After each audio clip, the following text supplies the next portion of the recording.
At this age, in our 40s and 50s, one of the biggest challenges that we have is losing this stuff right here. Belly fat becomes easier for most of us to accumulate because as we get older, one of the most common things that we find is that people that gain big bellies, both men and women, they tend to eat one of the following. They eat a lot of greasy food or drink a lot of alcohol, or even on a consistent basis, like once a week, twice a week, 3 times a week, or they end up eating foods that are highly acidic.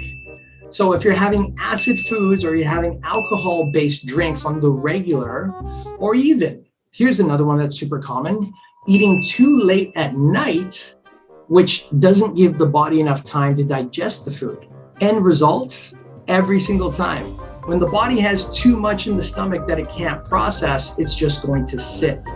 And if you have this food or that kind of food in your body for too long, because it didn't have time to digest, that means that you now have an accumulation of food in your stomach. That food in your stomach is not just going to sit there. Some is going to get absorbed into your body and it's going to look like fat.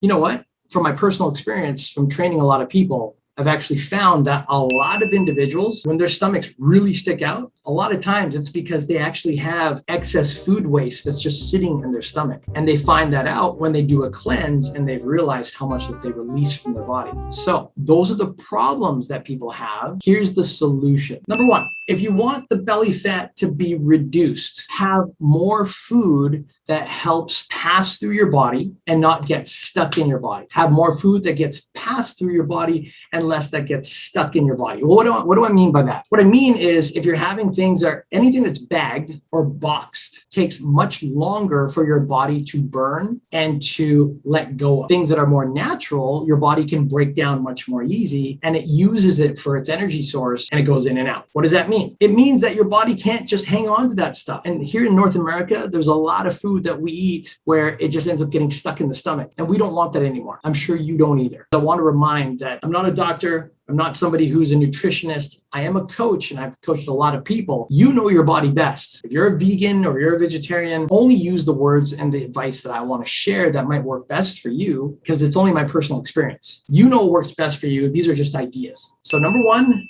I love eating meat, but I know that if I have meat too late at night, it's going to sit. So things like chicken, beef, fish, I'll usually cut that out by 7 p.m. or 8 p.m. because I go to bed at midnight. So if I know I'm going to bed at midnight and I cut off at 8 p.m., then I know I've had 4 hours of digestion time, which means that it's not going to stick to my stomach. Number two, you also want to have more greens in your body. What do I mean by greens? What I mean is any type of vegetable, because most people are tending to lack in vegetables. And vegetables are super important because if you don't have your vegetables, how is your body supposed to break down the food that's sitting in your stomach? It makes it very difficult for your body to do that. Number three, to lose that belly fat, a lot of times it helps to do a little bit of mild cardio. Oh my goodness, Allan, you want me to work out? Well, to be honest with you, yeah, I want you to work out. Now, can you lose the belly fat without working out? Here's what you want to know. You can lose your belly fat without working out, but you can only lose so much. Why? It's because your stomach has,